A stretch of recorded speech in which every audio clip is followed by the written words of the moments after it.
สบายดีมื้อนี้เฮามาอยู่กับเอ๋ยนาซ่องน้อยนาชาแนลนั่นเอง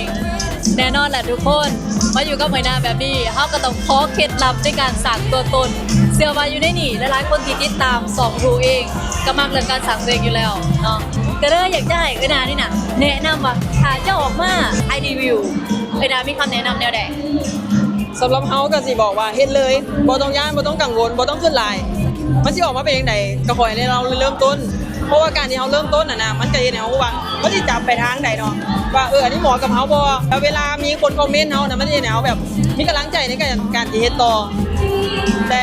ที่สำคัญก็คือเฮาต้องบ่งบอกตัวเองว่าเฮาอยากคนจื้อเฮาในภาพลักษณ์ใดคือสัมผัสแม่นแล้วบ่ว่าจะเป็นสำเนียงการเว้าหรือว่าภาพลักษณ์ที่แบบคนเห็นแล้วต้องจื้อเจ้าได้จะเปิดคลิปมาต้องแบบแม่นผู้นี้แหละสินะเฮ็ดเลยแต่สำคัญก็คือภาพจำที่ว่าเฮาอยากให้คนจดจำเฮาเนาะอันนี้สำคัญโอ้อันนี้เป็นสิ่งหนึ่งที่หลายคนเขาจะแนะนำเพราะว่าน้องเองก็สัมผัสได้หลายคนส่วนหลายก็มาอยู่ขอเดียวนี่แหละที่ว่า take action นั่นก็คือการลงมือเฮ็ดเนาะแสดงว่าเคล็ดลับต่อแจเฮาไปเรียนรู้ไปสอบหา how to อยู่ไสก็อย่าถ้ามันจะจากการลงมือเฮ็ดมันก็บ่เกิดผลลัพธ์เนาะแต่แรกๆก็น่าบอกว่าเฮามาถามตัวเองก่อนว่าเฮาอยากให้คนจำเฮาแบบใดเนาะแล้วเฮาก็นำเสนอสิ่งนั้นโดยการลงมือเฮ็ดทันทีแต่ก็อย่างแบบว่าเว้าเก่งๆต้องติดตามช่องนี้ไว้เด้อเจ้ามีอีกอย่างหนึ่งที่อยากจะถามไว้นะเฮ็ดสอบมาหอดขนาดนี้แล้วนะเคยมีส่วนที่ว่าเจอปัญหาบอกเราแก้ไขมันหรือว่าเอาตัวเองรอดมาได้ไงที่จริงปัญหามันมีตลอดมันมาเข้ามาเรื่อยๆแต่ว่าเจ้าสิตอบตัวเองได้บ่ว่าเฮาเฮ็ดเพื่อหยังคันเจ้าฮู้ว่าเจ้าเฮ็ดเพื่อหยัง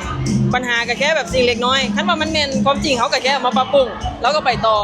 เพราะว่าฮู้ว่าคำตอบที่เฮาเฮ็ดเป้าหมายที่เฮาเฮ็ดน่ะย้อนหยังก็ย้อนแบบว่าเจ้าเฮ็ดอาหารก็ย้อนแบบอยากนำเสน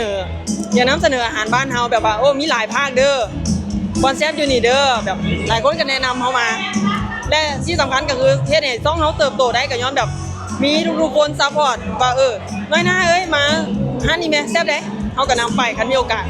ก็เลยแบบขอบใจกับเจ้าหลายๆเชื่อว่าหลายๆคนที่ฟังนี่ก็จะได้ความรู้กลับไปเนาะเพื่อไปเป็นแรงบันดาลใจไปต่อยอดสร้างสองของตัวเอง